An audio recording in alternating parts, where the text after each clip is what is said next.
think, and basically applying a Cold War model, as CIA Director Jim Woolsey pointed out. All throughout the Cold War, if you were a communist and you wanted to come to the United States, we didn't let you. Because we had a clear sense that you were a danger to the survival of our Constitution. Well, I think what he calls sort of an enhanced look at these folks is exactly right. I think that his willingness to talk about the notion that we're up in a fight with an international movement is right. And I think this was actually the speech George W. Bush should have given sometime in late 2001 and was basically talked out of it by the State Department and others who were afraid to really outline clearly the kind of enemy we're up against. He's run out of time. A lot of people say that his campaign has gotten off the rails, although his supporters were happy with the speech yesterday. He's on teleprompter. Wait to see what happens tonight, and with Sean Hannity as well at 10. But with early voting, he's really running out of time. He's losing in a lot of the polls in the swing states. So what's going to happen? Well, he's going to have to do better, and I think a lot of those polls, by the way, show that Hillary's ahead, and so you only look at the +5, +3, whatever. They look at what her numbers are. This is a person who's been in public life now for almost at least 40 years. She's been First Lady, she's been U.S. Senator, she's been Secretary of State, and she's at 41. Now, I would just suggest to you that shows a level of resistance to Secretary Clinton that is breathtaking. She spent over, counting her allies, over $110 million in ads. He has spent zero. And I try to remind people, the election's not in August, despite every effort of the New York Times. It is at the end of September. I mean, it's not November 8th. It begins really at the end of September with the early voting. In one state, Minnesota. And then gradually builds up. So he's got to, by late September, be in a lot better shape than he is now. And we'll see what happens. Anyway, Mr. Speaker, always nice to see you, sir. And developing right now, House Republicans are accusing Secretary Hillary Clinton of a felony, perjury, and they want the Justice Department to charge Clinton. Fox News Chief Intelligence Correspondent Catherine Herridge is here. Catherine. Well, that's right, Greta. The most important development late today is that some of these FBI files have now been provided to the House Government Oversight Committee, but significantly, the files that relate to Mrs. Clinton's interview have sections that are entirely blacked out or heavily redacted. And that's important because it tells us that even to this day, the information is so highly classified that some members of Congress can't even read it. So when Mrs. Clinton says, and you were talking with the Speaker about this earlier, release them, this on its face is entirely suspect and at the very least disingenuous because it's simply not possible. All right, why would it be, the fact that it's blacked out means it's classified. Correct. And so you've got the FBI was talking to her about this. Mm-hmm. So, I assume that emanates from a conversation out of the emails. It wasn't just out of whole cloth. Correct. Out of whole cloth. That's right. Mm-hmm. So that would actually heighten my security. If I got all these documents and they were all blacked out, I'd be more suspicious that there was something having to do with classified information in her server. You can't have it both ways in this situation. The fact that these documents have been provided to Congress, sections are entirely blacked out, they have to be maintained in a secure facility known as the SCIFT.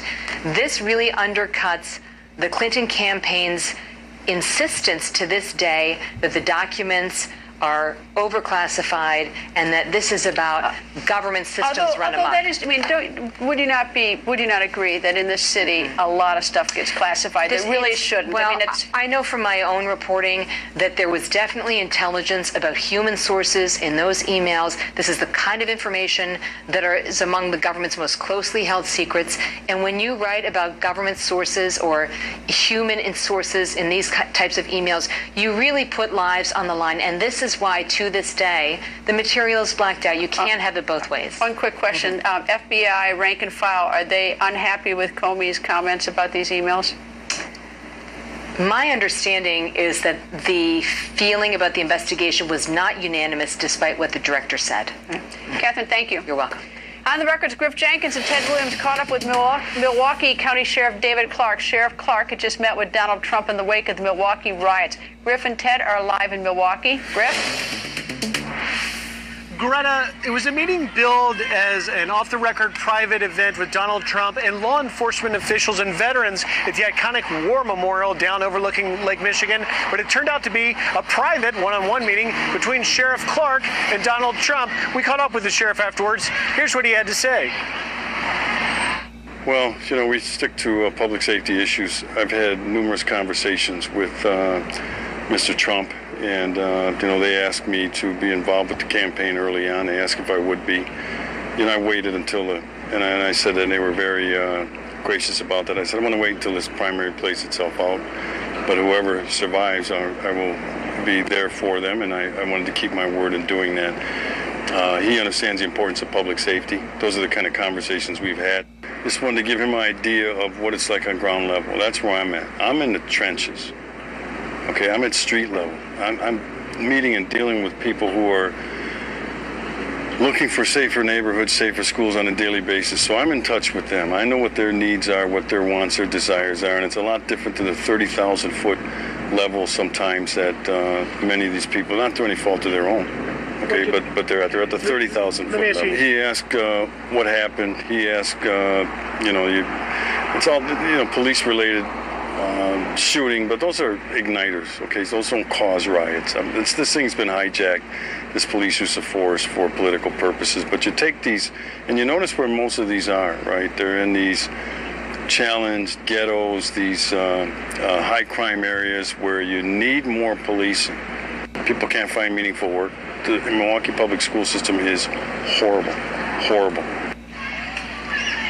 That was Sheriff Clark who spoke to Griffin. Ted, to you tonight, you've been out there on the street, both of you in Milwaukee. Are they anticipating more violence tonight, Ted? Well, Greta, the law enforcement are still at a heightened state of alert. They're ready for anything. But when you look in the community here, you see people getting together, barbecuing out here. Law enforcement officers are on a high state of alert. They don't know what to expect, but they are ready and prepared for anything that comes down tonight, Greta. Griff, what's the morale of the police you've spoken to and to the people in the community? The morale of the police, Greta, is high. In fact, Sheriff Clark in that conversation also told us, he said, I don't want to say it's over yet, but he's very encouraged that his officers as well as the MPD officers have done a great job of really getting control of this community. Again, we see that, as Ted mentioned, you can't see it, but just beyond us, a couple of barbecues going on, and they're hopeful here for another quiet night. Are people talking about Donald Trump at all, Ted, around you? Just to switch to politics for a second, because new poll numbers has Donald Trump slipping in Wisconsin, but are people talking Trump to you at all? Well, they are talking somewhat. I spoke to several law enforcement officers who are somewhat disappointed that while Sheriff Clark has done a tremendous job here in Milwaukee, that they felt that Donald Trump should have reached out to more members of the law enforcement community in light of the fact that state and local law enforcement were also involved in bringing this riot to a close here in Milwaukee. Griff, Ted, thank you both. And just a note to viewers is that Sheriff Clark will be part of the town hall, or will be at the town hall tonight with Donald Trump that Sean Hannity is hosting in Milwaukee. And in the great state of Wisconsin, Trump has been crisscrossing it. It's the Badger State. In about an hour before the town hall will air, he'll have a rally in West Bend, Wisconsin. Fox's campaign Carl Cameron is live at that rally. Carl? Hi, Greta. Envious you're not back in your home state here. Donald Trump's got a big crowd developing in West Bend.